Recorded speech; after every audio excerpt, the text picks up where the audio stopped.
Hello team, welcome to another ATP Geopolitics video with myself, Jonathan MS Pierce. This is a frontline update for yesterday, for the 27th. I did this mapping update yesterday. I will try and update it again today. I just want to do a really quick update so that this map doesn't go to, doesn't become completely useless. I showed it in my live stream yesterday with Greg Terry, just to give you a sense of what's going on very, very quickly. So this is going to be a 5-minute update.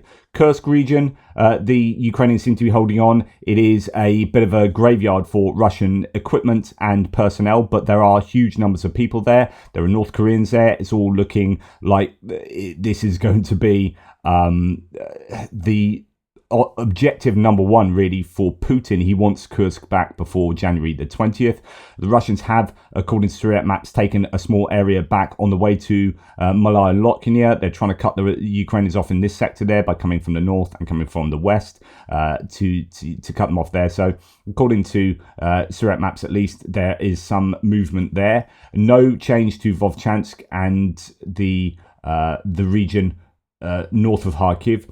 Interestingly, the Russians have been pushed out of Kupyansk, where they'd got this bridgehead in the eastern side of Kupyansk, on the east of the Oskil river that comes down and bisects the town. So we have, what do I have? Kupyansk here. Pro-Russian blogger speaks of the loss of the bridgehead in Kupyansk. Kupyansk, the Russian army was forced to abandon the bridgehead that it had seized in a surprise attack several days ago in the city of Kupyansk itself, in the Zalskolye region. This speaks to the intensity of the fighting. This is the Kharkiv region, and you can see there like a really long, that's Grayskull's pro-Russian mapping, showing that this whole area is no longer under Russian control. He has, it goes right back into the middle of that forest area up there. So much longer repelling of the Russians. This is what Siversk maps has in this region of Kupyansk. Okay. If we have, I think there is one more on that. Yeah. So in Deep State, they also reported this. OSINT Yuri Kakaski says multiple Russian channels are reporting that their forces withdrew from Kupyansk and are calling the failed attempt to capture the city a, quote, disgrace. Ukrainian side said, quote, the Ukrainian armed forces have completed the cleanup of Kupyansk in the Kharkiv region, and that's Deep State reporting that. So good news there for the Ukrainians. It looks to be a bit of stability in this area on the Oskil River, the Pischany salient, but they are making some progress further to the south. The Russians, according to Siversk maps, there pressing further to the west from Jerelny sort of area, Ryarodka. That is a little bit of a concern, but I'm not overly worried about this area too much. Ukrainians pushing the Russians back, maybe north of Turetsk. Torska. This is the Torska Turney area. The Russians are largely in control of that, according to Siversk maps, although Andrew Perpetua has a different interpretation. But the Ukrainians pushing the Russians back north of Torska there, as according to Siversk maps. So good news there. Quiet on the Siversk front, at least as according to the mappers over the last few days, and Chazyvyat as well. So that's good news for the Ukrainians as they're keeping the Russians at bay there. Turetsk is a bit of I mean, this is a video of Turetsk at the moment, absolutely horrific there, reminiscent of Bakhmut, of so many of the places that the Russians have come to liberate. It's just, there is no doubt about what the Russians are doing. This is not liberation. This is absolute destruction.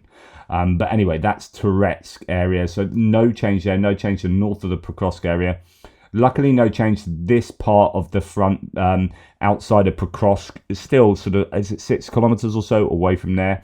But that is, I don't know if I can measure it on this version of maps. No, unfortunately, I can't. But anyway, that is good news that the Russians have been kept at bay there. But they are advancing further to the south of Prokrosk, where there are fewer fortifications, and at both Andrew Perpetua and Siversk maps showing that the Russians are making some fairly significant gains in that area. And then when we come down to, my goodness, I mean, what an area this is the Russians are taking. That whole chunk of land, and they're continuing to move apace there. And this is definitely a worry for sure. Okay, they are pushing they're pushing the Ukrainians, right out of this group of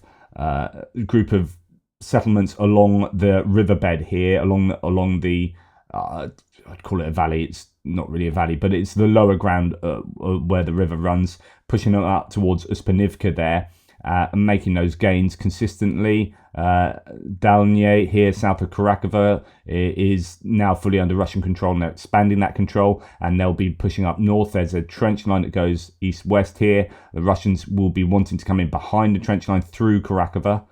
So this would be defending Karakovo from the south, thinking it's you've got the reservoirs to the north, but they're just moving along from the east there.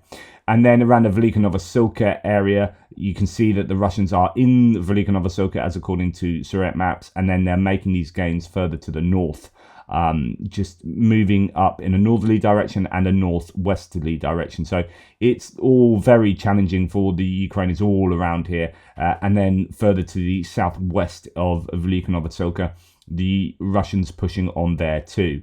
So this is a real challenge. Prokrosk and Karakovo, that's where it's all really happening at the moment. It's going to be interesting to see what the Ukrainians do with what they have claimed as a counteroffensive. I can't see that they'll put those troops anywhere along the front line here as an offensive. I just assume that they'll put that north of the border where it will be easier for them, but I guess we'll have to wait and see and wonder when that will come to pass. Anyway, that's enough from me on the Frontline update, which is a little bit out of date. I'll try and get another one out as soon as I can. Take care, guys, and speak to you soon.